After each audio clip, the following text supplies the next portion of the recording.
back. This is Boomer Life on CL 650. I'm going back someday. Come what may to Blue Bayou. We are back on Boomer Life. I'm George Gordon. You're listening to the beautiful voice of Linda Ronstadt, that voice silenced by Parkinson's disease. And today we're talking about the disease, what we know about it, what we're doing about it for people who must live with this, people with Parkinson's. We are joined in studio by Parkinson Society, British Columbia CEO Jean Blake, and also joining us in studio is neurologist Dr. Silke Cresswell. Welcome. Thank you. Dr. Cresswell works at UBC and also at the Pacific Parkinson's Research Center. Can you tell us a bit more about your background and how you end up working in this specialty? Yeah, so I trained as a neurologist in Germany and then had the good fortune to do a movement disorder fellowship in Queen Square in London. And I was really fascinated by it because it is so complex as a disease. It has the movement aspects which very much appeal to me from a sports background, but it also has a lot of neuropsychiatric and what we call non-motor aspects to it.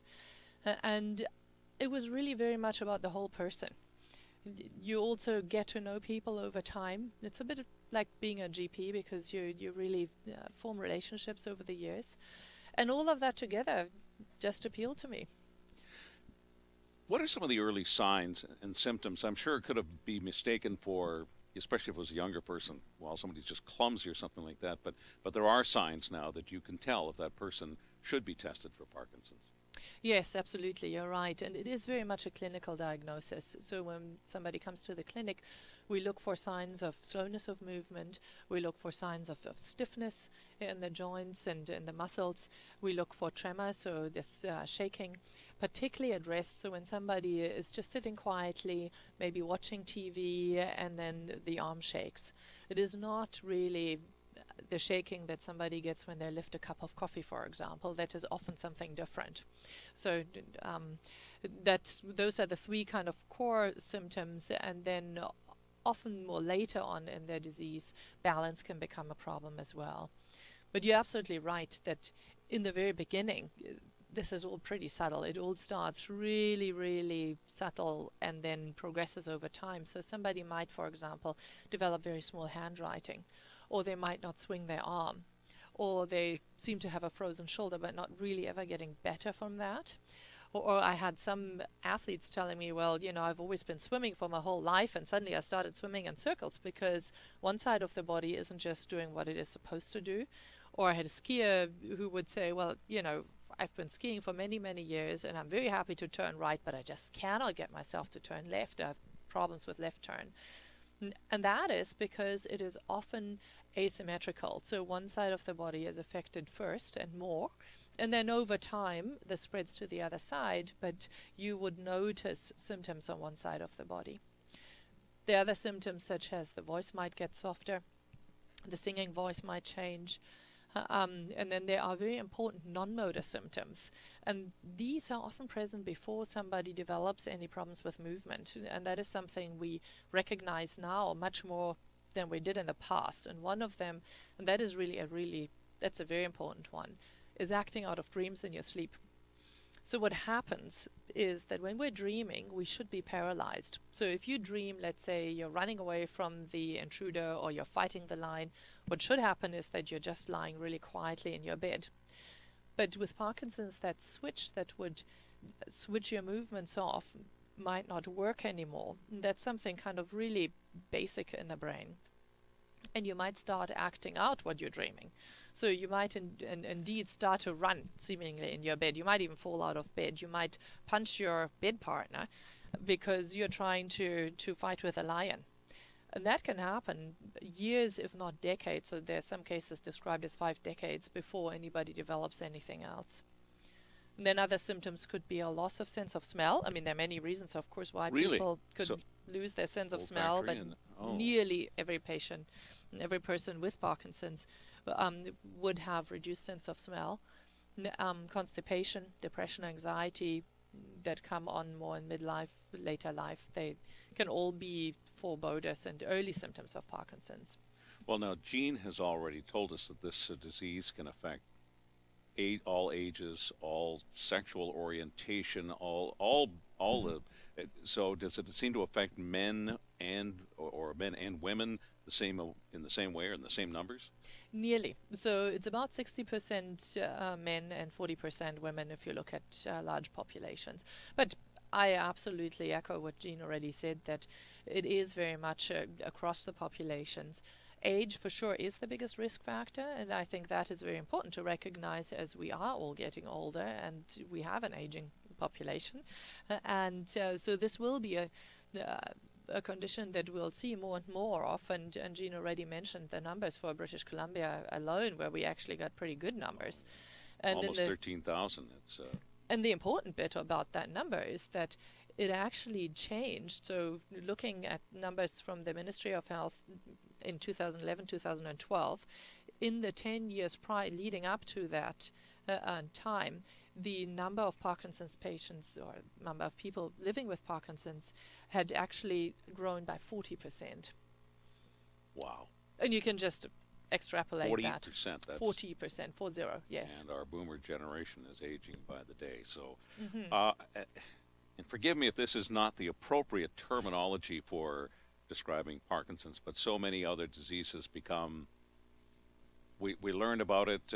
We learned about the growth in the population, and they become the cause du jour. But Parkinson's disease has not been what we might call sexy in terms of getting the attention that it should. Is it gaining that status now? Or are we beginning to understand? We just talked about the numbers and the growth in it.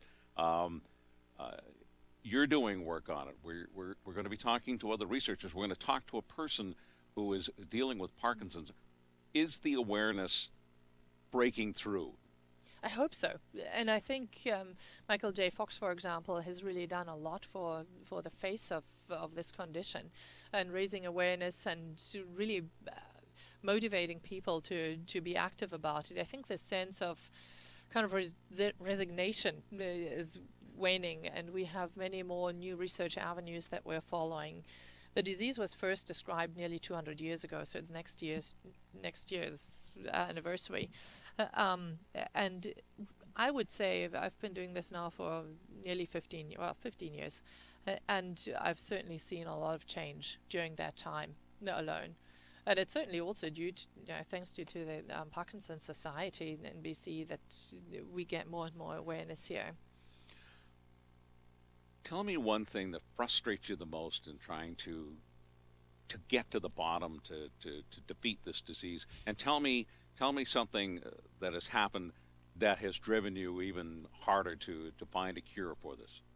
And I think that what is happening is, of course, in the clinic, every time I'm in the clinic, I meet so many people who are dealing with this every day, and many of them are just plain inspirational, and they're very creative in dealing with it, very determined.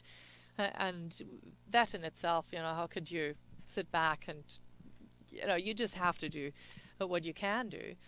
I think the problems we have in understanding what is going on, because we still don't quite know what causes Parkinson's, it's really the Nobel Prize question, is that it probably isn't just one Parkinson's. It probably is several conditions that look very similar and that will have the same symptoms, and when you look at the brain under the microscope, you'll see the same changes.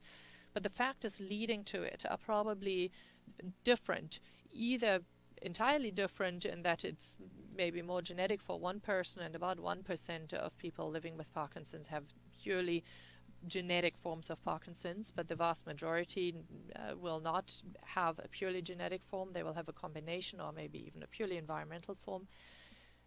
So trying to tease apart how we can group these different Parkinson's diseases that make up Parkinson's disease to then get to the bottom of each one of them, that is a challenge. Another challenge is that, at least for the longest time, we could only make the diagnosis when somebody already had motor problems. And as I said earlier, these motor problems come actually a few years after something has been going on. So the sleep difficulties, the depression, the anxiety, the constipation, the difference in your sense of smell, all of that comes many years beforehand often. And we really need to catch it early, because by the time that the motor symptoms come along, somewhere, the majority of the cells that produce dopamine, this messenger in the brain that is being reduced, have already vanished. So we're a bit late in really applying therapies that could reverse what is going on. And so what is happening now is that we are really branching out much more. We're looking at the gut, for example. Could this disease start in the gut because constipation, or maybe in the nose because your reduced sense of smell is so early present? Could there be something that comes in from the environment? Could that be something, and that is something really on vogue right now, be related to all the bacteria and organisms and viruses that we all have and need to have living in our intestines, which is called the microbiome. With that, we're looking at the immune system as well. We're looking at inflammation and how that might play a role, how that interacts with the brain. So there are many new avenues that we're following now. Of course, the genetic insights that let us understand better if certain genes can cause Parkinson's, what is the function of the genes in the cells, and going from there, we can then better understand what happens in the cell. So we think that, for example, proteins that are in the cell aren't being processed properly. They kind of build up, and then this whole junk that is building up kind of clogs up the cell. The cell can't work anymore. Energy production seems to be affected. So from genetics, we will understand a lot of what is going on at the cell level, and then we have new imaging methods where we can look at networks in the brain. How are different parts of the brain talking to each other? How are they communicating? How is the brain trying to also compensate for what is happening? Wow. So it sounds like we've come so far, and yet we have so far to go to beat this disease.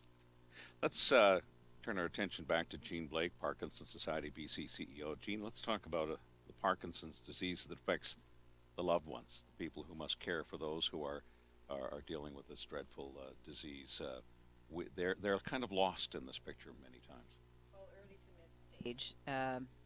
early to mid stage, the care partner, the family member, just sees themselves as they're there to support the person, and they don't see that there is a huge impact on their lives, other than obviously if you've now got a chronic disease with your loved one, it does change how you look at the future.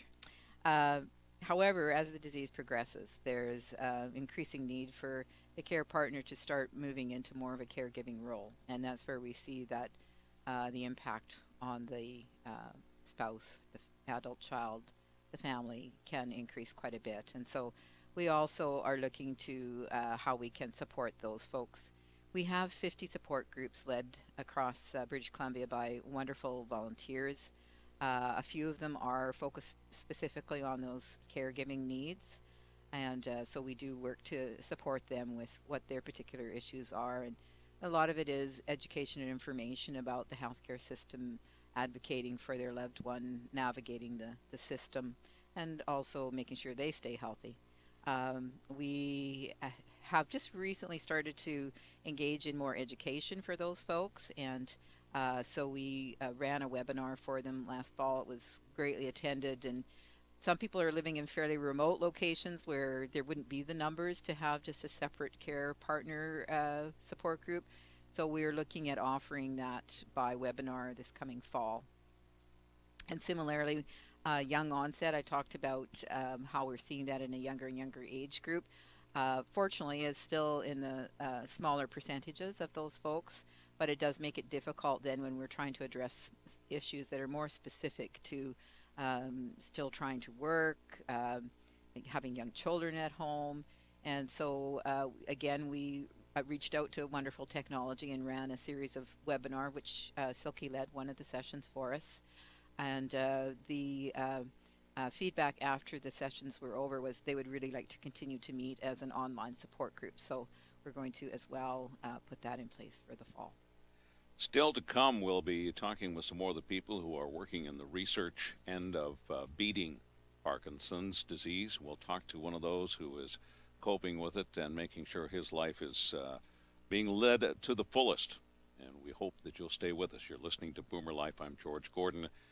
And if you'd like more information about what we're talking about today, you can go to parkinson.bc.ca or check the CIL 650 website under shows, under talk, and the blog will be there. I'm George Gordon. Celebrating the baby boomer lifestyle. This is Boomer Life on CIL 650.